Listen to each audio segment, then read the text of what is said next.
Você gravou um áudio no WhatsApp. Algo simples. Uma informação, um recado rápido. Antes de mandar, você dá o play para conferir. E então acontece. Aquela voz, fina, estranha, com uma entonação que você não reconhece. Um sotaque que você jura que não tem, uma cadência de falar que parece de uma pessoa levemente irritante que você encontrou uma vez numa festa e nunca mais quis ver. Você segura o celular, olha para a tela e pensa: eu falo assim, deleta, regrava. Fica pior, manda assim mesmo, com vergonha. Isso acontece com praticamente todo ser humano no planeta. Independente de idioma, cultura, idade, a rejeição à própria voz gravada é quase universal. E o mais estranho de tudo, você aceita o seu rosto no espelho todos os dias. Você olha para ele, faz ajustes, segue em frente. Mas a sua voz, essa coisa que te acompanha desde o primeiro choro, que usou a vida inteira para se expressar, para declarar amor, para pedir socorro, essa você rejeita na hora, sem cerimônia. Por quê? A resposta começa com uma verdade um pouco desconfortável. A voz que você conhece não é real. Ou melhor, ela é real, mas só para você. O resto do mundo nunca a ouviu. Você passou toda a sua vida ouvindo uma versão particular, exclusiva e intransferível da sua própria voz. Uma versão que não existe fora da sua cabeça,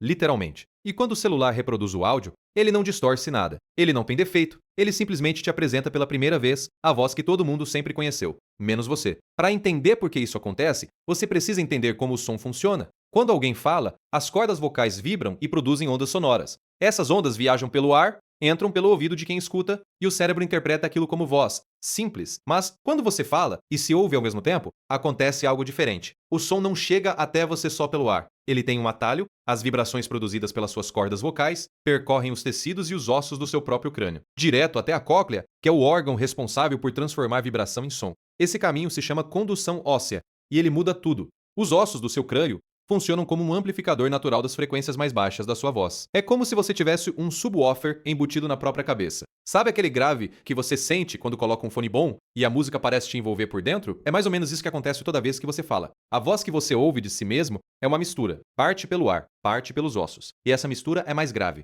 mais encorpada, mais aveludada. A gravação remove a condução óssea da equação. O microfone só capta o que viaja pelo ar, e o que sobra é uma voz mais fina, mais aguda, mais crua. Não é distorção. É a realidade sem o filtro que a anatomia te deu de presente. O celular não mentiu. O áudio não está errado. Aquela voz fina e estranha que você acabou de ouvir. É exatamente assim que sua mãe te ouve. Seu chefe, seus amigos, a pessoa que você tentou impressionar na última entrevista de emprego. Eles sempre te conheceram dessa forma. Você é o único que estava de fora. Mas aqui está o ponto onde a física para de explicar e a psicologia começa. Porque se fosse só uma questão de frequência sonora, a solução seria fácil. Você ouviria a gravação algumas vezes, seu cérebro se adaptaria. E pronto. Mas não é isso que acontece. A repulsa persiste, às vezes por anos, às vezes para sempre. E isso não é acidente. Você passou a vida inteira construindo uma ideia de quem você é. Sua aparência, seu jeito de andar, suas opiniões, seus gostos, tudo isso forma uma imagem coesa, uma narrativa interna que diz: isso sou eu. E a voz faz parte dessa construção, profundamente. A voz grave e encorpada que você ouve dentro da sua cabeça, enquanto fala, não é só um som. Ela é parte da sua identidade. Ela dá autoridade às suas palavras quando você discorda de alguém. Ela dá intimidade quando você fala com quem ama. Ela é, de certa forma, a trilha sonora de toda a sua vida interior. Quando você ouve a gravação, o cérebro entra em curto-circuito.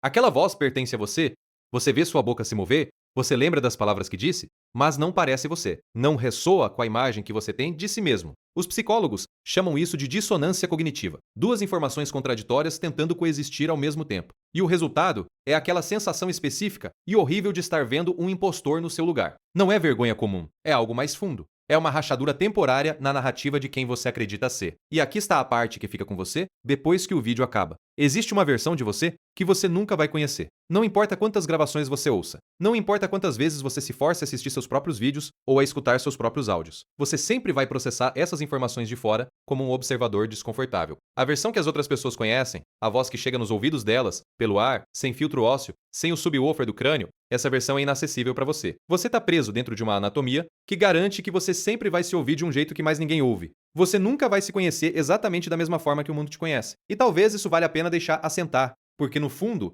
a repulsa que você sente ao ouvir sua voz gravada não é frescura, não é insegurança banal. É o seu cérebro se deparando, de súbito, com os limites do autoconhecimento. Com o fato de que, por mais que você se examine, se questione, se analise, existe uma perspectiva de você mesmo, que sempre vai ficar do lado de fora. Somos os únicos seres que conseguem contemplar a própria existência, mas somos também prisioneiros da nossa própria anatomia. E a voz que ecoa na nossa cabeça, essa que achamos ser a real, a verdadeira, a nossa talvez seja a maior ilusão que carregamos.